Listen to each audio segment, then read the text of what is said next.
Om Swastiastu. Kami dari kelompok 7 pada kesempatan kali ini akan mempresentasikan materi tentang anggaran laba. Sebelum memulai presentasi, saya akan memperkenalkan anggota dari kelompok 7, yaitu saya sendiri, Nikomang Trisna Dewi, dengan NIM belakang 1050, dan rekan saya, Ida Ayu Kaditirtayanti dengan NIM belakang 1031, Nikada Era Swantari dengan NIM belakang 1045, Niputu Herlina Minati Dewi dengan NIM belakang 1204, dan Ida Ayu Putu Wirayanti dengan NIM belakang 1217. Terdapat 5 subbab materi yang akan dibahas selama presentasi nanti. Yang pertama adalah anggaran laba dan peran pentingnya. Yang kedua adalah format dasar anggaran laba. Yang ketiga adalah metode a posteriori. Yang keempat adalah metode a priori. Dan yang kelima adalah metode pragmatis. Baik, langsung saja untuk mempersingkat waktu. Untuk materi yang pertama akan dijelaskan oleh saya sendiri. Materi yang pertama adalah anggaran laba dan peran pentingnya. Secara umum, tujuan didirikannya setiap perusahaan adalah untuk menghasilkan laba. Karena laba merupakan tujuan umum keberadaan setiap perusahaan, maka laba usaha adalah elemen penting yang menggerakkan seluruh aktivitas produktif di dalam suatu perusahaan.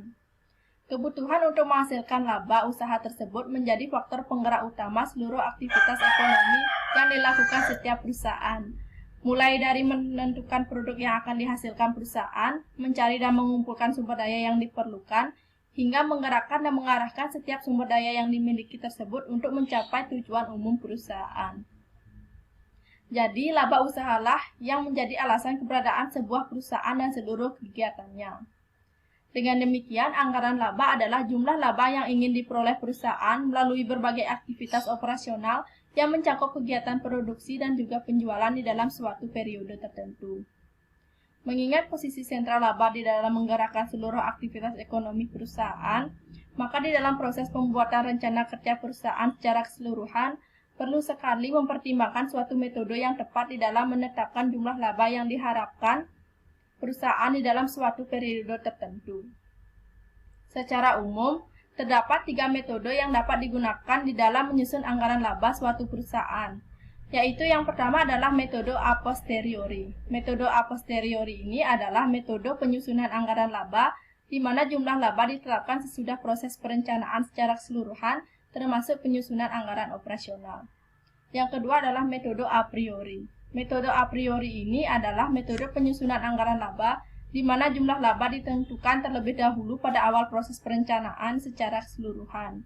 Dan yang ketiga adalah metode pragmatis. Metode pragmatis ini adalah metode penyusunan anggaran laba, di mana jumlah laba yang direncanakan ditetapkan berdasarkan suatu standar tertentu yang teruji secara empiris dan didukung oleh pengalaman. Baik, sekian presentasi dari saya. Untuk materi yang selanjutnya akan dijelaskan oleh rekan saya. Terima kasih. Baik, saya Ida Ayu Kaditirtayanti dengan NIM 1031. Saya akan melanjutkan presentasi materi kedua, yaitu format dasar anggaran laba. Dalam proses penyusunan anggaran laba perlu dilihat lagi tentang susunan dan struktur biaya serta jenis persediaan di dalam perusahaan manufaktur. Perusahaan manufaktur memiliki struktur biaya dan jenis persediaan seperti biaya produksi, biaya operasional atau komersial, dan persediaan. Setelah mengetahui dan memahami klasifikasi biaya di dalam perusahaan manufaktur, langkah berikutnya adalah melihat hubungan antara setiap jenis biaya, persediaan, dan penjualan. Hubungan antara ketiga membentuk format dasar anggaran laba. Gabungan antara biaya bahan baku, tenaga kerja langsung, dan overhead akan membentuk biaya produksi. Penjumlahan dari biaya produksi dengan nilai persediaan awal barang jadi akan menjadi persediaan total barang jadi. Persediaan total barang jadi tersebut dikurangi dengan nilai persediaan akhir barang jadi akan menghasilkan harga pokok penjualan. Harga pokok penjualan tersebut dikurangkan dari nilai penjualan total akan menghasilkan laba kotor usaha. Laba kotor usaha dikurangi dengan biaya operasional total yang merupakan gabungan dari biaya pemasaran dan biaya administrasi dan umum akan menghasilkan laba usaha yang dianggarkan. Baik, sekian presentasi dari saya. Materi selanjutnya akan dijelaskan oleh teman saya.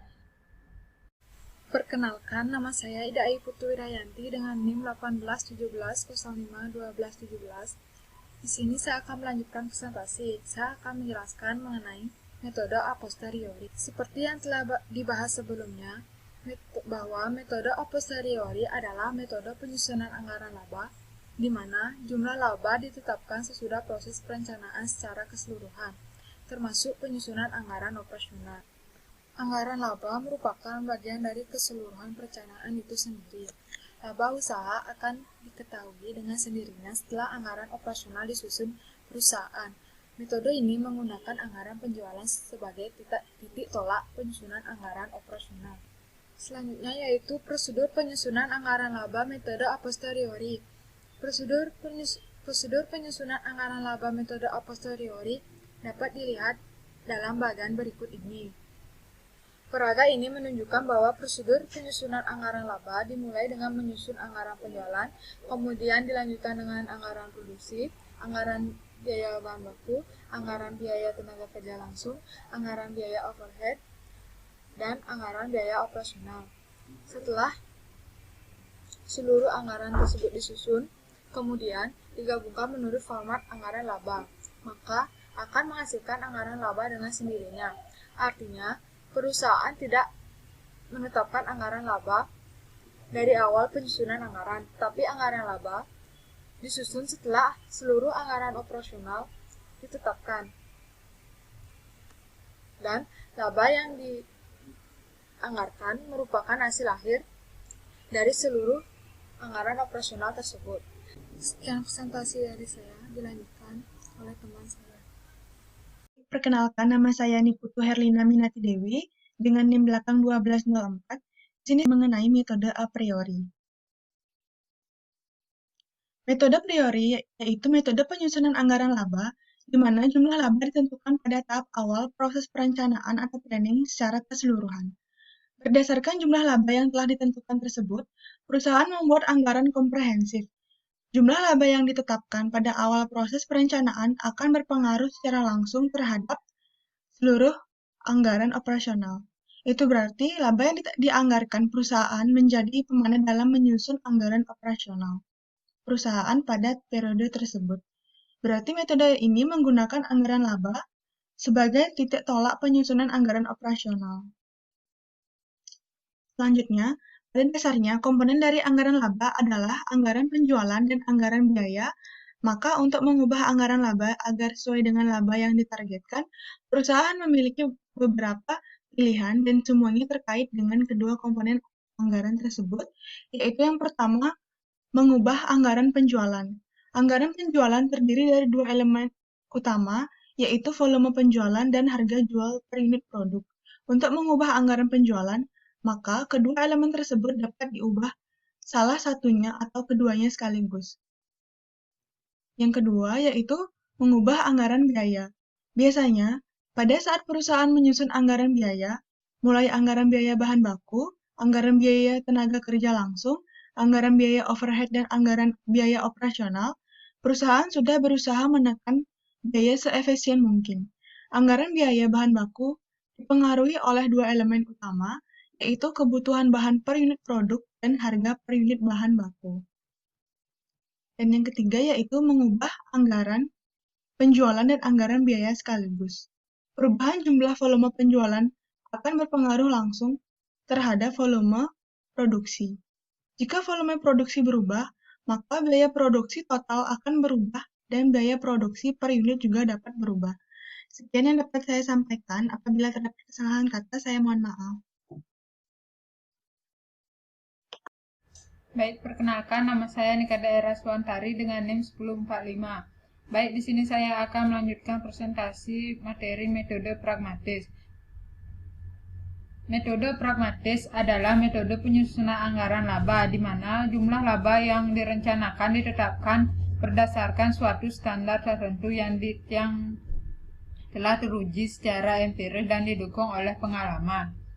Jika metode a posteriori menggunakan anggaran penjualan sebagai titik tolak penyusunan anggaran operasional dan metode a priori menggunakan anggaran laba sebagai titik tolak penyusunan anggaran operasional, maka pragmatis dapat mempergunakan salah satu di antara dua alternatif tersebut. Menyusun anggaran laba dengan metode pragmatis dapat dimulai dengan menetapkan laba yang ingin diraih terlebih dahulu dan kemudian diikuti dengan menyusun anggaran operasional, atau dimulai dengan menyusun anggaran penjualan terlebih dahulu dan diikuti anggaran operasional lainnya yang akan berujung pada anggaran laba. Jadi, perbedaan pokok dari metode pragmatis dan metode a posteriori dan metode a priori bukanlah pada titik-titik tolak penyusunan anggaran laba. Jika titik tolak anggaran laba dengan metode a priori dimulai dengan laba yang ditargetkan terlebih dahulu, yang disusul dengan anggaran operasional lainnya, maka metode pragmatis memiliki kesamaan dengan metode priori. Berarti metode a posteriori dan metode a priori digunakan oleh perusahaan yang baru berdiri sehingga tidak memiliki pengalaman empiris dan data historis, atau digunakan oleh perusahaan yang sudah lama berdiri tetap memiliki data historis atau tidak mau mempergunakan data historis yang dimiliki. Sekian presentasi dari kelompok kami. Saya akhiri dengan Parmo Santi. Om Santi.